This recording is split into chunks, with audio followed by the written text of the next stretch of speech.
चक्रवर्ती सम्राट के 4 रानियां थीं। चारों रानियों के एक एक बेटा था। सम्राट का जीवन आमोद प्रमोद और सुख ऐश्वर्य से परिपूर्ण था। उसे बड़ी बड़ी उपाधियां मिली हुई थीं। 24 राजा उसके अधीन थे। उसका राज्य बहुत विशाल था। एक पूनम की रात वह रानियों के संग झूला झूल रहा था और हास परिहास कर रहा था कि एकाएक उसके दिमाग में एक विचार कौंधा। उसने चारों राजकुमारों को बुलवाया और बड़े राजकुमार से पूछा, बेटे, तुम युवराज हो, देश के होने वाले सम्राट। भविष्य के बारे में तुम्हारी क्या योजना है?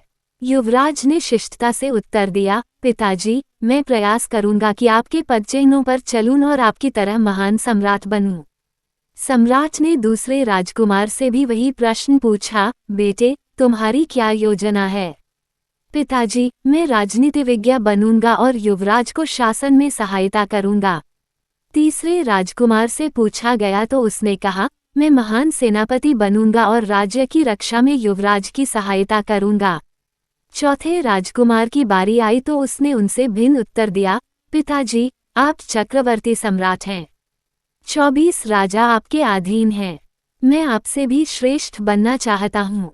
मैं अनेक राज्यों को जीतूंगा, 4 अलौकिक स्त्रियों से विवाह करूंगा और नई नगरी बसाऊंगा। सम्राट फट पड़ा, क्या मुझसे श्रेष्ठ बनेगा? धरती का प्राणी होकर अलौकिक स्त्रियों से विवाह करेगा, मुझसे श्रेष्ठ बनेगा? सम्राट आपे से बाहर हो गया। उसने चिल्लाकर आदेश दिया, इसे नगर के बाहर वन में फेंक दो, जाओ। छोटे राजकुमार की मां ने पति को शांत करने की कोशिश की, पर बूढ़े सम्राट ने उसकी एक न सुनी। सो वह भीतर से भात की पोटली लेकर आए और आंखों में आंसू लिए हुए बेटे को विदा किया। छोटा राजकुमार राजधानी को छोड़कर चल पड़ा। चलते चलते वह एक जंगल में पहुंचा। वहां शेरों की दहाड़, हाथियों के चिंगाड़ और सुअरों की घुराघुराहट के अलावा और कोई आवाज नहीं थी। वह एक पेड़ पर चढ़कर बैठ गया और वहीं रात काटी। सुबह नीचे उतरकर उसने तालाब में स्नान किया और कुलदेवता नंदी से अपनी सुरक्षा के लिए प्रार्थना की।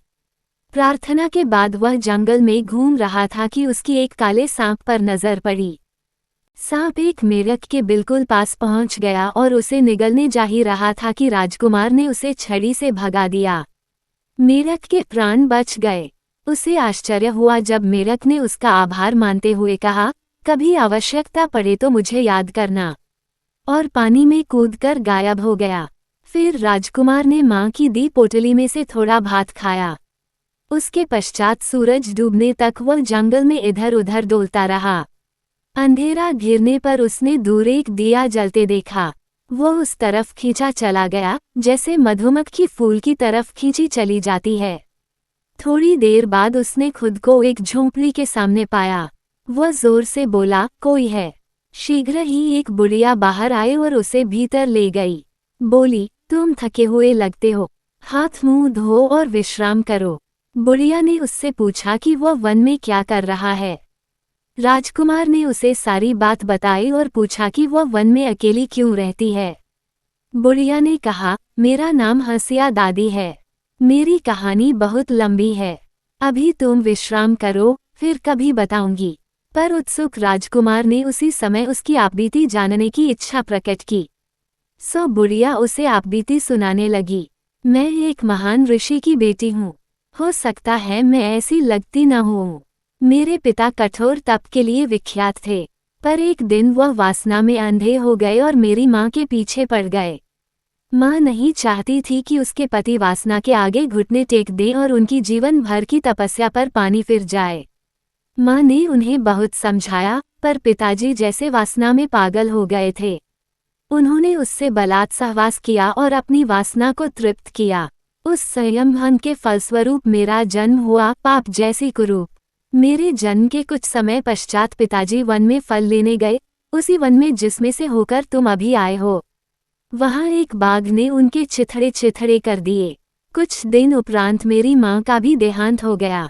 मैं अनाथ हो गई। मैं जानती थी कि मैं बहुत कुरूप हूँ, इसलिए मैं वन में ही रही, कभी बस्ती में नहीं गई।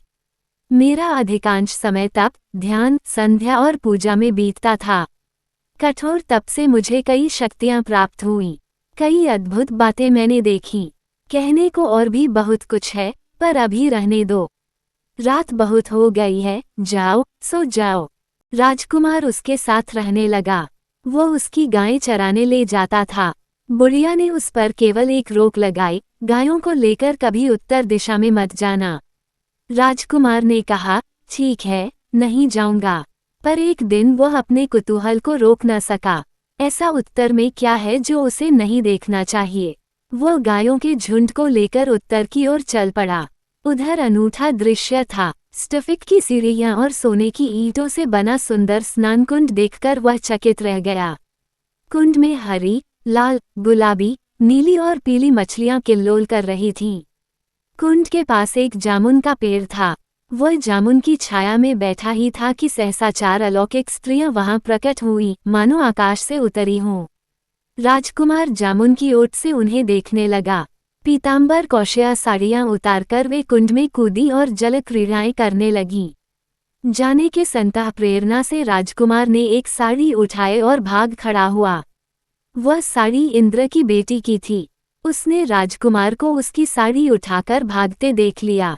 वह तेजी से पानी से बाहर निकली और उसके पीछे भागी। ए लड़के, रुको। तुम बहुत रूपवान और वीर हो। मैं तुम्ही से विवाह करूंगी। रुको और मुड़कर मुझे देखो।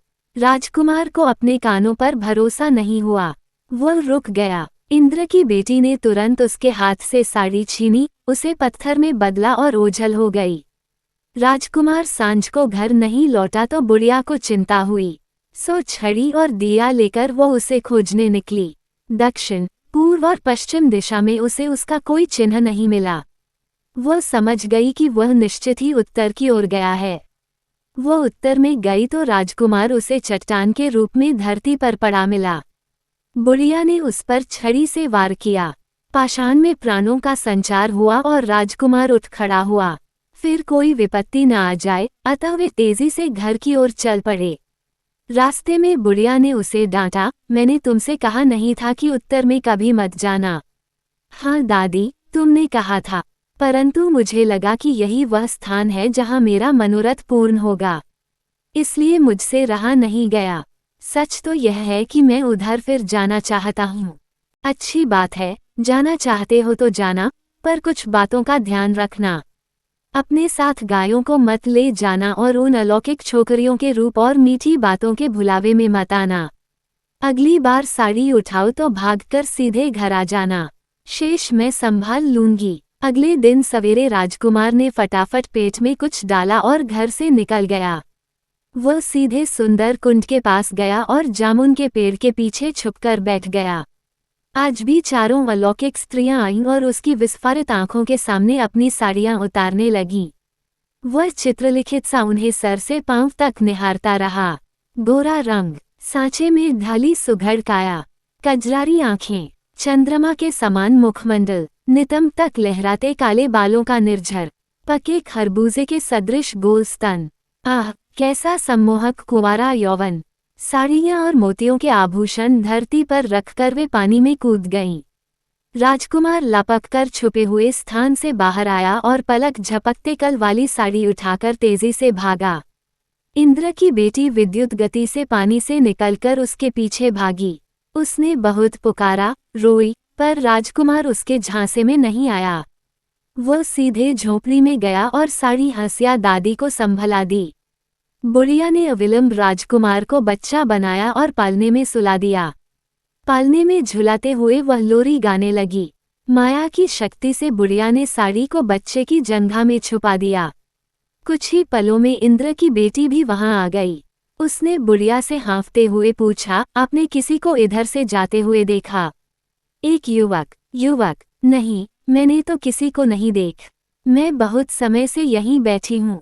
हो सकता है वो यहाँ छुप गया हो। चाहो तो ढूंढ लो, पर पहले अपनी लज्जा तो ढाक लो।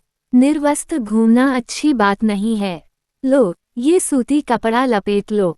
थोड़ी देर उसे और तंग करने के बाद बुढ़िया ने कहा, मुझे पता है तुम्हारी साड़ी कहाँ है। यदि तुम उस युवक से विवाह करने को तैयार हो तो तुम्हें साड़ी वापस मिल सकती है। इंद्र की बेटी राजी हो गई। बुढ़िया ने बच्चे को वापस युवक बनाया और हाथों हाथ झोंपड़ी में उनका ब्याह रचा दिया। पुरोहित का कार्य बुढ़िया ने स्वयं किया। कुछ दिन बाद उन्होंने हंसिया दादी से विदा ली। राजकुमार को अभी 3 विवाह और जो करने थे। राजकुमार और उसकी अलौकिक संगिनी एक दूसरे से बातें करते हुए चलते रहे। उनकी बातें समाप्त होने पर ही नहीं आती थीं। चलते चलते वे एक नगर में पहुंचे। नगरवासी आंखें मल मल कर उनका सौंदर्य निहारने लगे। वे उन्हें कृष्ण और रुक्मिणी के समान सुंदर लगे, मानो जगत के समूचे सौंदर्य ने उनकी देह में शरण ली हो। एक गली में कोई छोरा मिश्री की डली खा रहा था। उन्हें देखकर वह ऐसा सम्मोहित हुआ कि वह अपनी उंगलियां चबा गया। एक लकड़हारा का वार चूक गया और कुल्हाड़ी से अपना पांव काट बैठा। इन परदेशियों को देखकर नगरवासी अपनी सुध बुध खो बैठे। राजकुमार ने एक छोटा घर भाड़े पर लिया और इंद्र की बेटी के साथ रहने लगा। वहां के राजा ने उसे अपनी सेवा में रख लिया। एक दिन जब राजकुमार और इंद्र की बेटी धीरे धीरे झूला झूल रहे थे, तभी राजा के 2 सेवक राजकुमार को उसका मासिक वेतन देने आए। उसकी पत्नी की सुदंता देखकर वे अवाक हो रहे। वे भागे भागे राजा के पास गए और हकलाते हुए कहने लगे, महाराज, परदेशी सेवक की पत्नी इतनी सुंदर है कि वह आप ही के योग्य है। उसका सौंदर्य ऐसा अनुपम है कि वह किसी दूसरे लोक की लगती है। राजा उचित अनुचित का विवेक खो बैठा और स्वप्नलोक में विचरण करने लगा। उसके सौंदर्य का बखान सुनते हुए उसे पाने की राजा की इच्छा तीव्र से तीव्रतर होती गई। अगले दिन राजकुमार प्रतिदिन की तरह राजसभा में गया तो उसने वहां राजा को अनुपस्थित पाया। पूछने पर पता चला कि राजा के पेट में भयंकर पीड़ा है। वह तुरंत राजा के कक्ष में गया और उसका अभिवादन किया, महाराज की जय हो। राजा ने दुर्बल स्वर में कहा, तुम्हें देखकर मुझे प्रसन्नता हुई। लगता है जैसे मेरा बिछुड़ा हुआ भाई मिल गया हो। मेरे पेट में घाव है। वैद्य कहते हैं इसकी एक ही औषधि है, कोकोत का सांप का विष। मेरे लिए यह विष कौन ला सकता है? राजकुमार वृद्ध राजा की चाल समझ नहीं पाया। राजकुमार ने उसे वचन दिया कि यदि इससे महाराज के प्राण बचते हैं तो वो उनके लिए कोतका का विष लाएगा।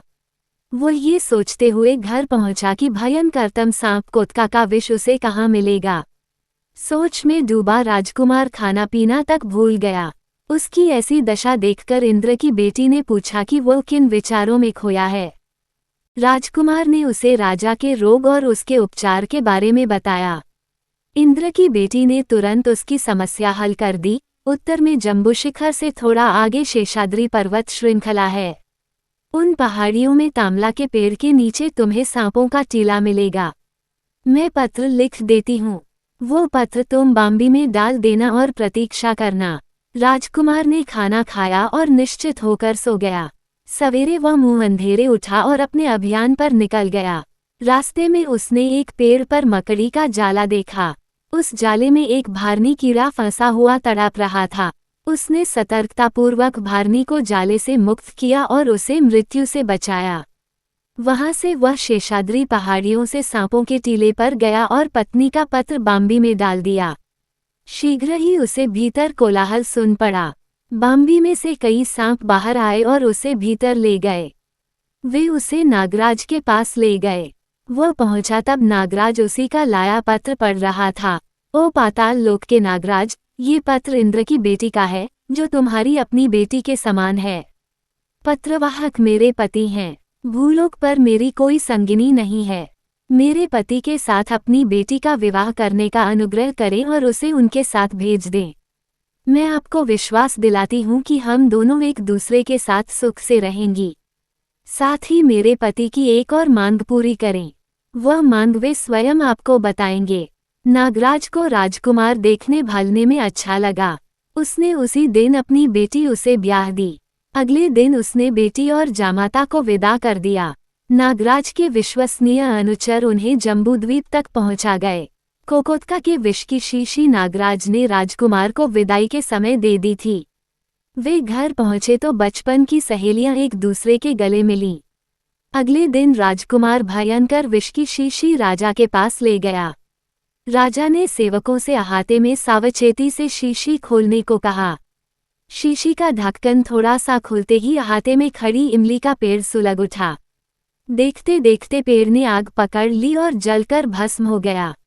राजा ने विष को धरती में गहरा गड़वा दिया। राजा की पहली चालाकी सफल नहीं हुई। राजकुमार का बाल भी बांका नहीं हुआ और वह भयंकर विष ले आया। युवा परदेशी से राजा थोड़ा भयभीत रहने लगा। 1 महीने बाद छुट्टी के दिन राजा के चाकर परदेशी राजकुमार को वेतन देने के लिए उसके घर आए। इस बार उन्होंने परदेशी के संग एक की और 2 सुंदर स्त्रियों को देखा। वे उल्टे पांव राजमहल गए और राजा से उनकी सुंदरता का बहुत मोहक वर्णन किया। परदेशी की अपूर्व सुंदर पत्नियों को पाने की राजा की कामना इतनी तीव्र थी कि उसे इहलोक और परलोक का कोई ध्यान नहीं रहा। उसने फिर राजकुमार को बुलवाया और कहा कि उसके सर में भयंकर पीड़ा है, घड़ियाल के पित्त से ही उसका उपचार संभव है। उस जैसा सूरमा ही उसके लिए घड़ियाल का पित्त ला सकता है। राजकुमार सोच में डूबा हुआ घर पहुंचा। दोनों पत्नियों ने उससे एक स्वर में पूछा, प्राणनाथ, क्या बात है, आपका मुंह क्यों उतरा हुआ है? उसने उन्हें बताया कि राजा उससे क्या चाहता है। घड़ियाल का पित्त उसे कहाँ मिलेगा? उसकी पत्नियों को ये बहुत साधारण बात लगी। दोनों तुरंत पत्र लिखने बैठ गईं और कहा कि वो इन्हें समुद्र में फेंक दे। राजकुमार निश्चित हो गया। उसने भोजन किया और सो गया। सवेरे सूरज निकलते ही वो पत्नियों की बताई दिशा में चल पड़ा। रास्ते में उसने एक तरुण घड़ियाल को सूखी धरती पर असहाय पड़े देखा। पानी के अभाव में वह अधमरा हो गया था। राजकुमार ने उसे सावधानी से उठाया और नदी में छोड़ दिया। पानी का स्पर्श होते ही अधमरे तरुण घड़ियाल में जीवन ठाठे मारने लगा। कृतज्ञ घड़ियाल ने कहा, भले मानुस, तुमने मुझे बचा लिया। कभी संकट पड़े तो मुझे स्मरण करना। और गहरे पानी में चला गया। राजकुमार समुद्र तट पर पहुंचा और दोनों पत्र लहरों को सौंप दिए। कुछ ही क्षणों में 4 घड़ियाल आए और उसे समुद्र के राजा के पास ले गए। राजा ने पत्र पढ़े और बहुत उत्साह से अपनी बेटी उसके सुपुर्द कर दी। उसने दहेज में उसे समुद्र के सर्वश्रेष्ठ हीरे दिए। घड़ियाल का सर्वोत्तम पित्त देना भी वह नहीं भूला। राजकुमार घर आया तो तीनों अलौकिक सुंदरियों के हर्ष का पार न रहा। उन्होंने एक दूसरे की कुशल क्षेम पूछी। अगले दिन राजकुमार ने घड़ियाल का पित्त राजा को दिया तो राजा की आशाओं पर पानी फिर गया। उसका ये दांव भी खाली गया। अगले महीने जब राजा के चाकर राजकुमार को उसका वेतन देने आए तो उसके साथ 3 अलौकिक युवतियों को प्रफुल्लता से हंसते देखकर उनकी आंखें चुंधिया गईं। तृप्तिकर भोजन के उपरांत चारों झूले पर बैठे हास परिहास कर रहे थे। पहले की तरह वे फिर सीधे राजा के पास गए। उन्होंने राजा को बताया कि तीनों युवतियां इतनी सुंदर हैं कि उनकी किसी से तुलना नहीं की जा सकती। भूलोक पर ऐसा सौंदर्य किसी ने नहीं देखा होगा। उनकी मोहिनी ने उन जैसे अनाड़ियों को भी वाक्पटु बना दिया। उन्हें पाने की कामना से राजा पागल हो गया। अगले दिन राजा ने राजकुमार को फिर बुलाया और लगा उसकी प्रशंसा करने, तुम सच्चे सूरमा हो। तुम असंभव को भी संभव कर सकते हो। क्या तुम स्वर्ग में जाकर मेरे माता पिता और भाइयों का कुशलक्षेम पूछकर आ सकते हो? उनके समाचार तुम्हारे अतिरिक्त कोई नहीं ला सकता। जैसा आपका आदेश महाराज, राजकुमार ने कहा और पत्नियों से परामर्श करने के लिए घर लौट आया। तीनों सहेलियों ने रात भर जागकर 500 पत्र लिखे। पत्रों को बोरे में भरकर राजकुमार राजा के पास गया और उससे अग्निकुंड तैयार करवाने को कहा। अग्निकुंड तैयार हो गया और उससे लपटें उठने लगी तो राजकुमार आग में कूद गया। आग में कूदते ही अग्निदेवता उसे अपने लोक में ले गए। अग्निदेवता और अन्य देवताओं ने उनके नाम लिखे पत्र पढ़े। अग्निदेवता ने उसको अपनी रूपवती बेटी का कन्यादान किया और पृथ्वी पर वापस भेज दिया। घर लौटते समय रास्ते में राजकुमार ने एक स्थान पर जलधारा को बिमोटे की ओर बढ़ते देखा। वो रुका और चींटियों को बचाने के लिए जलधारा को दूसरी ओर मोड़ दिया। 4 अलौकिक पत्नियों से घिरा वह उस रात बहुत अच्छी नींद सोया। अगले दिन सवेरे वह राजा और उसके परामर्शदाता मंत्री के लिए एक पत्र ले गया। राजा के पत्र में लिखा था, चिरंजीव, तुम्हारे संदेशवाहक से तुम्हारे समाचार जानकर बहुत प्रसन्नता हुई। हम यहाँ कुशल से हैं। किसी प्रकार का कोई कष्ट नहीं है। देवताओं के समान हमें यहाँ सारे सुख उपलब्ध हैं। एक बार तुम भी हमसे मिलने क्यों नहीं आ जाते?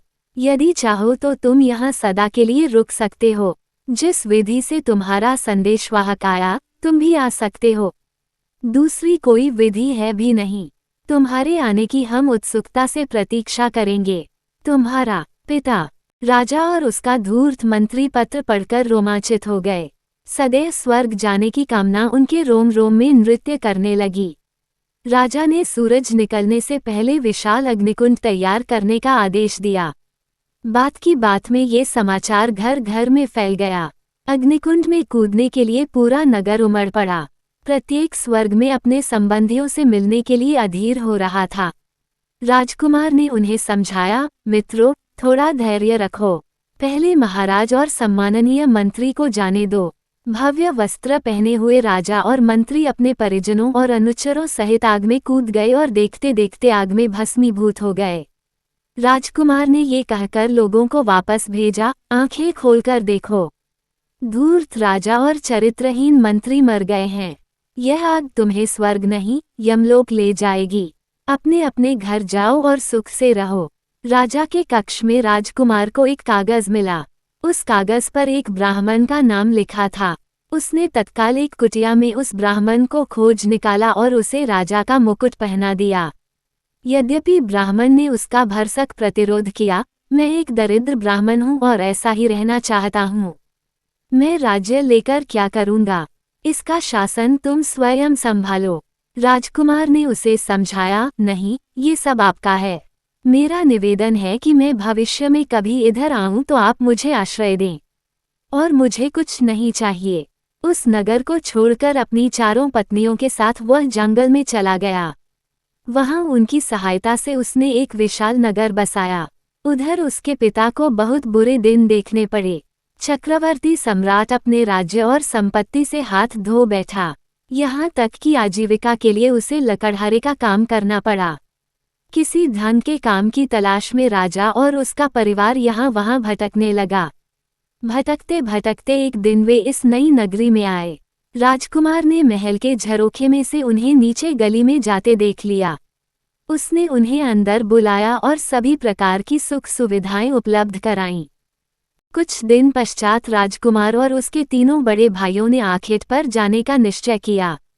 आखेट पर जाने से पहले उसने अपनी पहली पत्नी की पीतांबर कौशया साड़ी मां को संभाल कर रखने के लिए दी।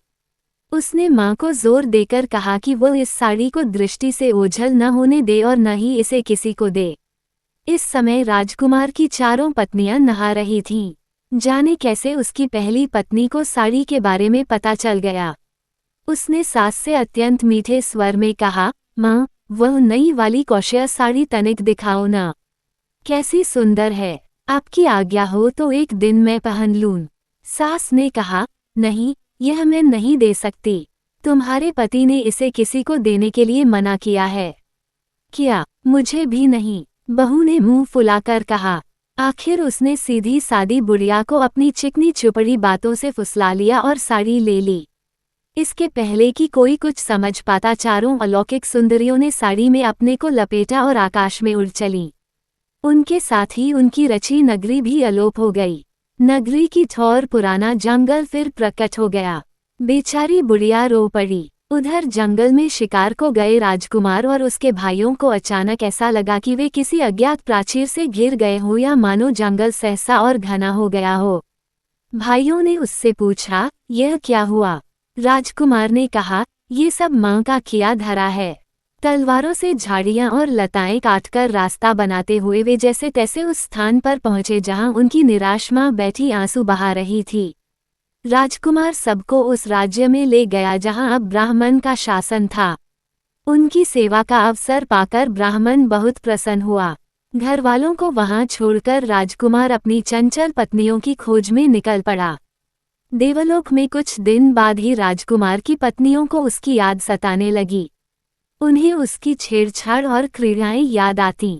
उससे मिलने के लिए वे छटपटाने लगीं। वे वापस धरती पर आईं। उन्होंने राजकुमार को यहाँ वहाँ निरुद्देश्य भटकते देखा और राजकुमार को उनके साथ चलने का अनुरोध किया। इंद्र की बेटी ने कहा, चलकर मेरे पिता से मिलो। उनकी अनुमति से तुम हम चारों को पुनः प्राप्त कर सकते हो। मेरा अपहरण करते समय तुमने उनकी अनुमति नहीं ली थी। ठीक है, मैं चलूंगा और तुम्हारे पिता से अनुमति लूंगा। उन्होंने राजकुमार को मछली में बदला और उसे पानी के बर्तन में रखकर अपने साथ देवलोक ले गईं। देवलोक में पहुंचकर उन्होंने उसे वापस उसके मूल रूप में रूपांतरित किया और ओझल हो गईं। ओ भली स्त्रियां! राजकुमार बुदबुदाया और पूछता ताछता इंद्र की राजधानी पहुंचा। पृथ्वी के वासी को वहां देखकर सब चकित रह गए। शीघ्र ही वह इंद्र के पास पहुंच गया। उसका वृतांत सुनकर इंद्र मुस्कुराया, कहने लगा, यदि तुम इन कन्याओं को चाहते हो तो तुम्हें स्वयं को इनके योग्य सिद्ध करना होगा। जो मैं कहूँ वे 4 कार्य तुम्हें करके दिखाने होंगे। यदि तुम उनमें सफल हो गए तो चारों पुनः तुम्हारी हो जाएंगी। इंद्र ने विशाल मैदान में एक टोकरी तिल बिखेरे और कहा, इन्हें एक पहर एकत्र कर दिया तो अग्निदेवता की पुत्री पुनः तुम्हें मिल जाएगी। राजकुमार घबरा गया। सहसा उसने उन चींटियों को याद किया जिन्हें उसने बहने से बचाया था। याद करते ही चींटियों का पूरा दल प्रकट हुआ और उसकी इच्छा के अनुसार मैदान में से एक एक तिल बीनकर एक ठौर ढेर लगा दिया। यूं उसे उसकी सबसे छोटी पत्नी वापस मिल गई। फिर इंद्र ने अपनी अंगूठी को गहरे कुएं में फेंका जो तलविहीन लगता था और उससे अंगूठी ढूंढ लाने को कहा। अगले ही पल राजकुमार को मेघ की याद आई और लो, मेघ उपस्थित हो गया। उसके कहते ही मेघ कुएं में कूद गया, पर अगले ही क्षण वह वापस आ गया। वह बुरी तरह डरा हुआ था, क्योंकि कुएं के तल पर सांपों का झुंड पहरा दे रहा था। मेघ ने अपने छोटे बेटे बेंगची को बुलाया और उसे कुएं में अपने साथ ले गया। वहां उसने बेंगची को सांपों की ओर भेजा। सांप उसे निगलने के लिए ऊपर आए। मेघ ने तल की ओर गोता लगाया और इंद्र की अंगूठी लेकर ऊपर आ गया। इस तरह राजकुमार को जललोक की राजकुमारी वापस मिल गई। फिर इंद्र ने उसे केले का पेड़ दिखाते हुए कहा, एक प्रहार में इसके 3 टुकड़े करो और नागराज नंदिनी तुम्हारी। राजकुमार ने तुरंत उस घड़ियाल को चितारा जिसे नदी में डालकर उसने उसके प्राण बचाए थे। उसके चितारते ही घड़ियाल आ उपस्थित हुआ। राजकुमार का अभिवादन करके उसने पूछा कि वो उसके लिए क्या कर सकता है। इस कदली को देख रहे हो, अपनी पैनी पूंछ से एक प्रहार में इसके 3 टुकड़े करने हैं। कर सकोगे? उसने बात पूरी भी नहीं की थी कि पेड़ 3 बराबर टुकड़ों में उसके सामने पड़ा था। नागन्या को भी उसने जीत लिया। अब इंद्र ने उसकी अंतिम परीक्षा ली। माया से उसने 3 अप्सराओं को 16 आना अपनी बेटी के जैसा बनाया और कहा, बताओ, इनमें तुम्हारी पहली पत्नी कौन सी है? राजकुमार के कुछ समझ में नहीं आया। उसे लगा कि इस परीक्षा में वह हार जाएगा। उसके सामने 100% एक जैसी 4 युवतियां खड़ी थीं। पास से देखने पर भी उसे उनमें एक बाल का भी अंतर नहीं दिखा। सहसा उसे भारनी कीड़े का स्मरण आया। जाने कहाँ से भारनी उड़ता हुआ आया, इंद्र की बेटी की साड़ी को छुआ और उसके सर के ऊपर मंडराने लगा। राजकुमार चिल्लाया, ये रही, ये है मेरी पहली पत्नी। और उसने उसका हाथ पकड़ लिया। उसने उसे भी जीत लिया था। देवतागण ये देखकर चकित रह गए कि कैसे मृत्युलोक से विनीत प्राणी आए और उन्होंने इस नश्वर मनुष्य की रक्षा की। ये सब इंद्र को भी बहुत मनोरंजक लगा। उसने विवाहानुष्ठान का भव्य प्रबंध करवाया और दिव्य परंपराओं के अनुसार धूमधाम से उनका विवाह किया। 4 पत्नियों के साथ राजकुमार पृथ्वी पर आया और सीधे अपने पिता की मूल राजधानी पहुंचा। उस राज्य पर अब दूसरे राजाओं का उपाधिपत्य था। उसने सबको मार भगाया, आसपास के छोटे राज्यों को भी अपने राज्य में मिलाया और वहां का राजा बन गया। फिर अपने माता पिता और भाइयों को भी उसने अपने पास बुला लिया। एक पूनम की रात को वह 4 पत्नियों के साथ झूले पर बैठा था। उसे बीता हुआ एक दिन याद आ गया। उसने पिता को बुलवाया और पूछा, जो मैंने कहा वह मैंने कर दिखाया कि नहीं? पिता ने कहा, हाँ बेटे, तुमने कर दिखाया। बेटा हो तो तुम्हारे जैसा।